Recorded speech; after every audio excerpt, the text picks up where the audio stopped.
welcome everybody. I'm Anita Finley, your host for the Zoomer Times TV, and I have a very, very prominent and special guest.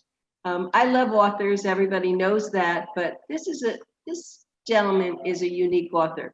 This is not fiction. What Charles Bloch did, he wrote a book called Humanism, the what, who, why, where, and when. Actually, where and, let's see, the what, who, why, when, and where. And in it, he really captures a certain time in history that produced great scholars and humanitarians. And it actually, it goes way back, and I'm going to let him tell you about this. So I would like you, Charlie Bloch, let me just explain. Charles let me just read a little bit of his background first. He was born in 1927, and he's witnessed historic events of the past century. He earned a master's degree at mathematics from Harvard. He was involved in an MIT government-funded research for guidance systems that were eventually used for orbiting satellites. Yes. I mean, he wrote another book, but he's going to tell you. He's going to tell you really about his life a little bit and why he thought he wanted to write this book called Humanism and what it's all about. I'm just going to be quiet and let him go. Okay, so why don't you tell us, with all your great scientific knowledge and business, why you wound up writing this book called Humanism?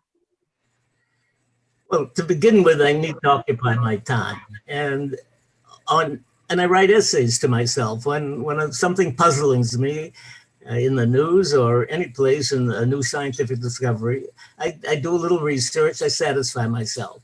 Occasionally, that research doesn't satisfy myself, and it gets deeper and deeper, and I realize I have something called a book. What happened this time was that I began to notice in history that people, average people, lived poorly. Ever since the beginning of history, average people lived miserably poorly. And then suddenly, in the 17th century, things improved for the common man. And that was documented. I discovered it. I didn't authenticate it. It was well known. Well, it wasn't well known. It was well known amongst historians, but it's not well known amongst the public. So what happened? Why did the 17th century, the world pivot and become a better place? A place with democracies, a middle class, political freedoms, political power, religious freedoms. And so I began to look at the reasons why that happened.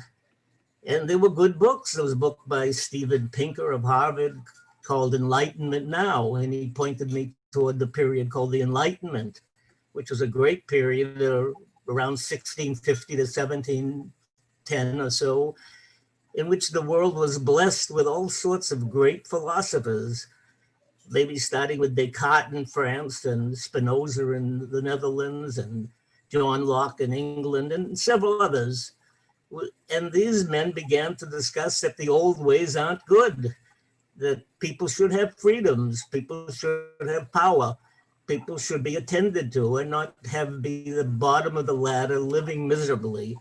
They talked about education, separation of church and state, and all those ideas kept blossoming. And as I followed them, I was proud to feel that these ideas exploded in the American Revolution. The American Revolution just didn't come along. It was a result of all those thinkers before that affected Jefferson and others. So then I went backwards in time to say, well, what caused the Enlightenment? Why did all of a sudden we have these spate of great philosophers and sages? And Pinker pointed it out in his book called Enlightenment, that there was something, the Enlightenment thinkers were blessed or were informative enough to have science now that nobody had before, to think secular thoughts, which were not thought before. Everyone thought within the context of the church. And the other thing Pinker pointed out was humanism. That was kind of a new word to me. I knew it had a nice sound and I could look up the definition, but I was struck with the word humanism and how he used it. He said humanism is anything in which causes the human beings to flourish, oh, we're lost again. What do we do? Before you continue, let me ask you a question about this. When Yes. these philosophers were coming out with these new ideas, did they have people who thought they were crazy or that they were against the government, against the church, and did they have a hard time? Well, some of them did, but yeah, it was dangerous to be a philosopher during that time. Spinoza's works weren't published. Poor guy had to make a living elsewhere because his words weren't accepted. He couldn't get his books published anywhere. John Locke had to flee England when the wrong people came to power because his thoughts were so pro-democracy and parliamentarian. Off with his head, right? Yeah, so they did have trouble, and occasionally people were killed for their ideas. So it was a dangerous time to be a philosopher. I mean, we can go back to even Socrates was killed. Philosophy was not a safe profession historically. Thank God it is today. So yeah, they had to fight for their ideas, but they bubbled up and they became mainstream. It took 100 or so years, but they finally bubbled up and in England and in the United States and in the Netherlands first, I would say. And ideas and governments were formed. They weren't democracies at first. They were oligarchies where the wealthy merchants ran things, but that slowly changed. And so you had, and you chose certain people. So I took certain people that, right, were brave and were innovative and had a good personal life. I didn't choose people just because they were intellectually good. I chose people who I thought had good family life, good relations with children and wife and what have you. So I made that a criteria also, that the public person and the private person were the same person. So I'm talking to Charles Bloch. This is his book, Humanism. If ever you want to get a book to read, you will get so much smarter just by reading this book. For one, I felt that I know a lot of things, but I felt like I was a kindergarten as I'm reading his book because I learned so much. And I, as you're talking, of course, we all know George Washington, and you featured him. I didn't know all that about George Washington. I loved him after I read your story about him. I didn't either, but Ron Chernow, an American historian, wrote a huge book on George Washington, and I started to read that. It was so realistic that I thought at one point we were going to lose the war. And I got a good sense of the man as a leader and as a father. Well, he didn't have children around. They weren't his own, but they would belong to his brother. He adopted a lot of children. But as a husband, he only wanted to be with his wife. I love that. Yeah, that's right. That's right. He wanted to go home. He wanted to give up power, which is a wonderful example of the American people and American history. Yes, so and people do revere George Washington today, but I think everyone needs to read your particular focus on him because they don't know all that you wrote about there. I loved him. I really could. His one is one of the longest vignettes because I just couldn't stop talking about it. I was very proud.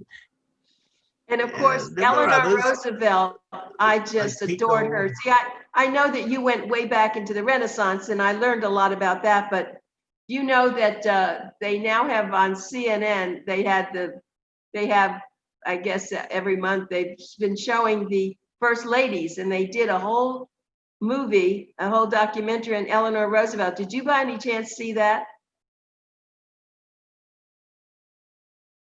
We've lost you again. I think something happened to your computer, but when you get back on, we want you. Okay, Eleanor Roosevelt, did you happen to see that documentary that CNN did on the first ladies? Yes, I did. Fabulous, wasn't it, on her? Yeah, extremely impressive, extremely. And her reputation suffered because of that. She really reached out at a time when America wasn't altogether in favor of that. But she had the guts. She had lots of guts to do that. And her marriage suffered too. Oh, yes. Yeah. Yeah. That was a tragedy in her life. Her beginning life was tragedy. She lost both parents before she was 10 years old. That's a horrible Yes. tragedy. And I don't think any of us But knew that. I didn't know that before I saw that. And then reading your book. I learned too. I learned too. Uh, but I'm glad I picked her. It was a late pick, but the more I looked at it and read books about her and biographies, I was very touched. But I lived through it. I mean, I remember her very well, but I just didn't think of her in terms of being a great humanist of history, which she was. We disconnected again. And if you were now writing your second one on this, you'd pick Ruth Bader Ginsburg, I'm sure. Yeah, well, I have to learn more about her. I have to read a few books, but I guess she would be in the race. So Yeah. can you do a book too on humanism? I'll bet you could. Yeah, I suppose so. Think about that. I will. Thank you. Good idea. Well, you're a very intellectual writer too. I told you that in the review. By the way, I want everyone to know you will, if you go to your November issue of Boomer Times, I reviewed Humanism. I loved reviewing that. And you will see what I said, and you'll want to buy Humanism. Where can they can get this from Trimark Press, or they can go to probably Amazon.com also, can't they? They do what, please? They can, to buy the book, they can go to Amazon. Amazon.com, right. Yeah, Yeah, it's selling nicely. Thank you. it should. Yeah, it should. You said something about the name, and I said it in the review. I love the word humanism. It just feels so good. Yeah, it has a great history. It had different meanings throughout history. It was coined for the Renaissance people. But it goes back because the Renaissance people were inspired by pre-Christian writers. So I had to go back to Greece and Rome and even to ancient Israel to find some of the original humanists that infected the Renaissance. Because the Renaissance means rebirth. They were rediscovering what was almost lost. And so I had to find that rediscovery myself in Greece and in ancient Israel. Oh, so that's what you went back just to try to find people who maybe people didn't even know about and examine their philosophies. Right, because the Renaissance was an amazing time. It came before the Enlightenment, and there were people who began to question whatever the values were even before the Enlightenment. There were people who rediscovered, this period called the Dark Ages was really a period of not much cultural development. So the thinkers of the Renaissance were getting excited about finding writers maybe 1,000 years before they were born.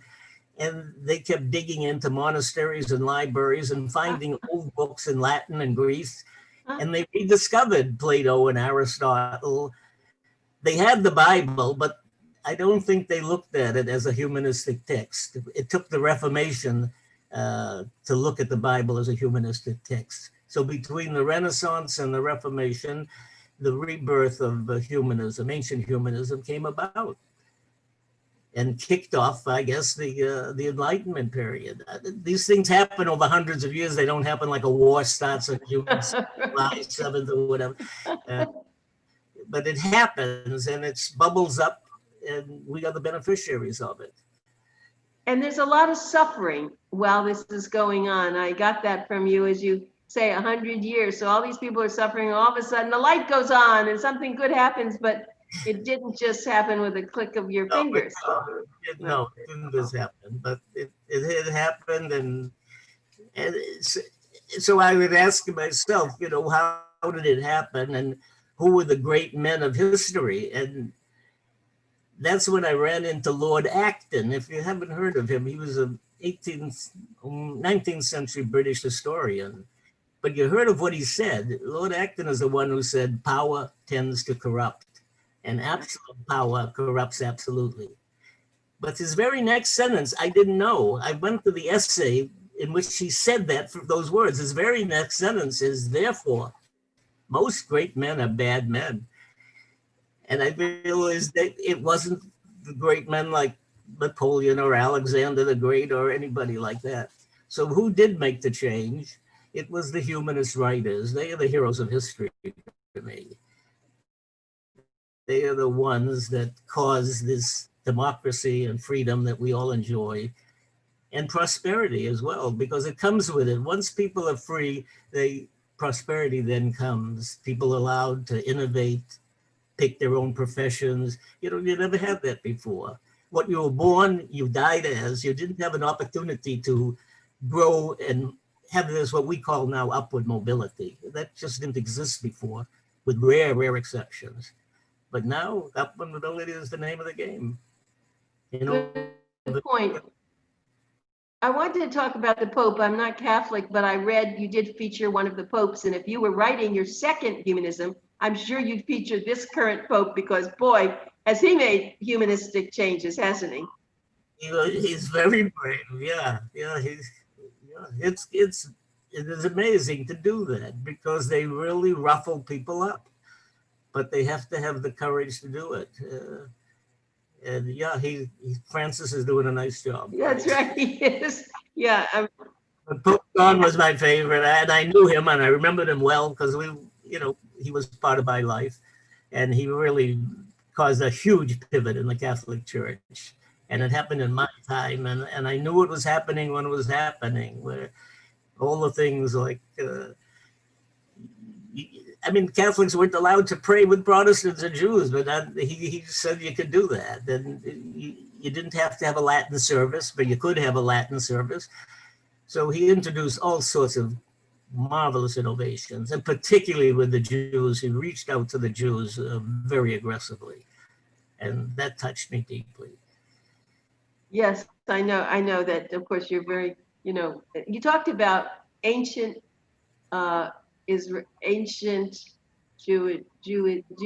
Judaism, I guess it was. And what did you find there? Well, the Bible is a very important document. To some people, it's the word of God, and I hold it in great respect. But it is enormously great literature. And amongst the great literature is great humanistic stories. The story of creation, which you read over and you could just gloss over it and not get the impact. But why should people be treated poorly if we're in the image of God? Why should people be treated poorly if God said that we should be responsible for managing the earth? And why should people be treated poorly if everyone's created equal? And that message was there, but somehow it didn't get out until the Renaissance. And not only that message, Mosaic law was the first egalitarian law in the world. I didn't want to believe it, but I looked to see what was law like in ancient Egypt, what was like in ancient Mesopotamia. The laws were skewed.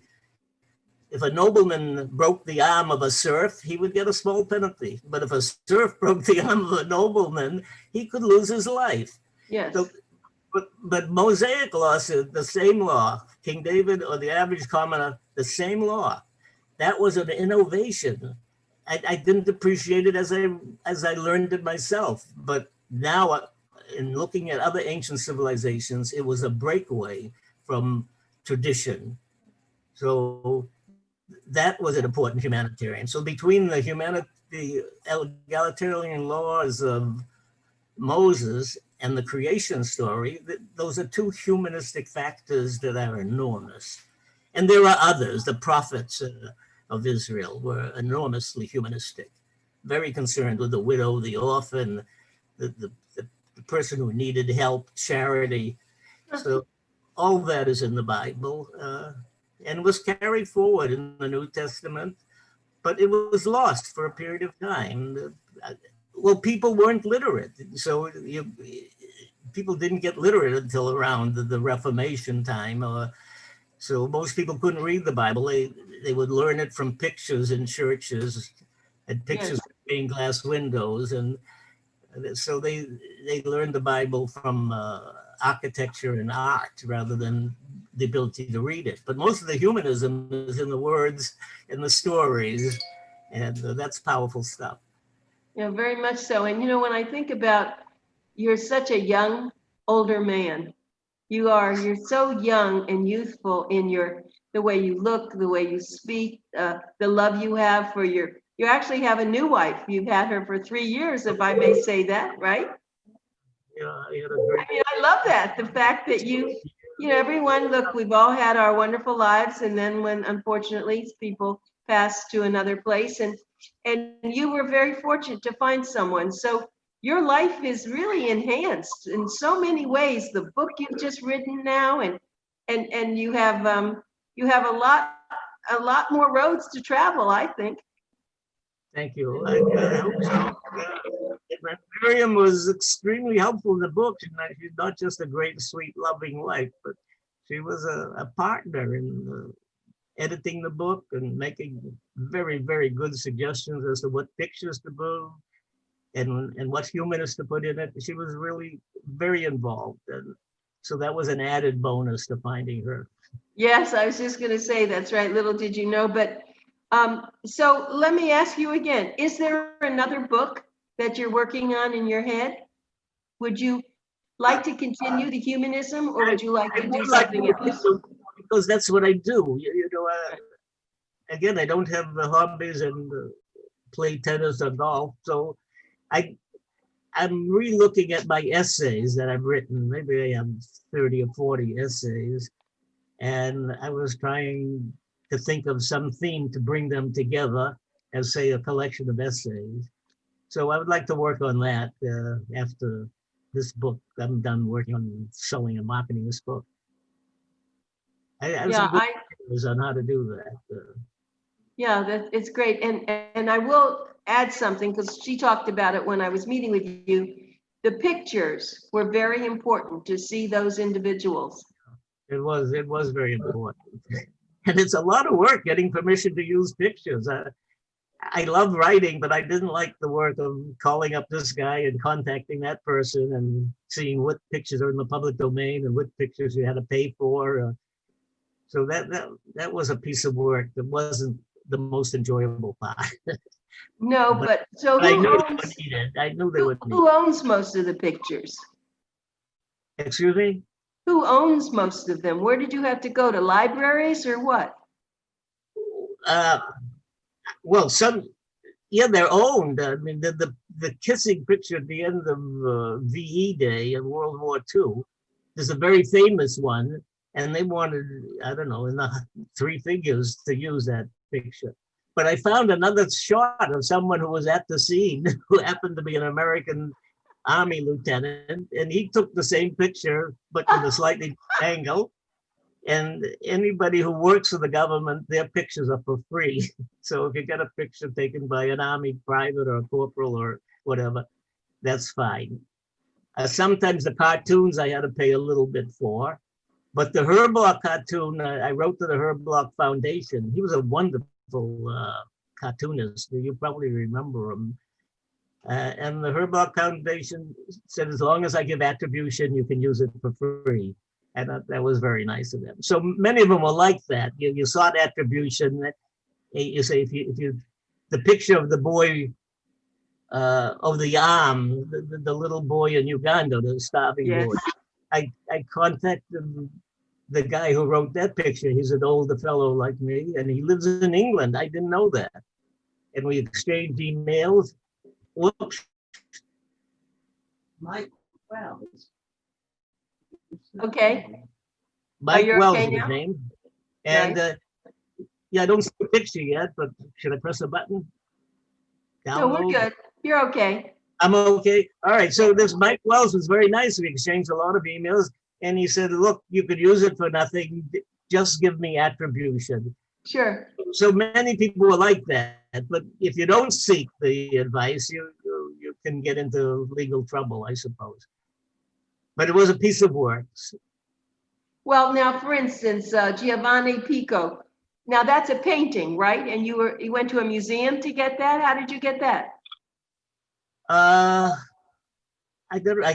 you go online sometimes to Wikipedia, and they have a process that if you follow the process, you can use the picture. I think that picture was in the public domain. Beautiful. Yeah, it was very nice. But some of the pictures I had to discard because they weren't in the public domain. But you can find enough, like Eleanor Roosevelt, I found a picture in the public Yeah. domain. So there are some famous people have lots of pictures. So you can usually find one, but it's a little extra amount of work. There were some maps I wanted to include, and I just couldn't get permission to use them. There were the map in the war of Greece and Persia. There were some nice maps, but so I didn't have as many pictures as I wanted, but it still was okay. But the Pope's picture was gorgeous. It's gorgeous. Yeah, he was a lovely human being, and he unfortunately died at the age of 31 or 2. Somebody poisoned him. Oh, no. See? Okay, now, in the last time we have left, talk to me about Norman Borlaug. I knew nothing about him. I didn't hear about Norman either, and I was right there. I should have been watching newspapers. I did a lot of travel during my working career, and I could have been out of the country when Norman became famous. But anyhow, he's an American-born fellow and of Norwegian stock, and he studied, and he knew about farming. He grew up in a farm, his grandfather's farm, and he knew the risks of farming and how crops could be wiped out. And one of the things that wipes them out is a disease called rust disease. So when he went to college, he learned from a professor that it's possible to defeat these diseases, but we need more research. So he got a doctor's degree, and he discovered how you could genetically modify crops and make them stronger. And he made Mexico crops so abundant that Mexico did not have to import food anymore. And when the UN found out, they sent them all around the world, and he kept introducing modifications in India and other countries. And literally, we could have had a lot of starvation after World War II. And he was responsible for not making that happen. And Charlie Block, we're going to be running out of time. So when we do our next interview with you, let's talk about him, because he's somebody that most people have no idea about. And we'll talk about other things again, but I just have to thank you because it's going to get shut off and I don't want to be rude, but thank you very much. This has been a great interview. I think you and your wife are lovely, and I'm going to be able to see you personally, and hopefully we're going to sell a lot of these books. Humanism by Charles Block. Here's the book. It's incredible. You'll want to get this. Intellectual and interesting. You'll be the best conversationalist at your condo if you read this. So thank you very much again, and we'll talk next time. Okay. Bye, everybody.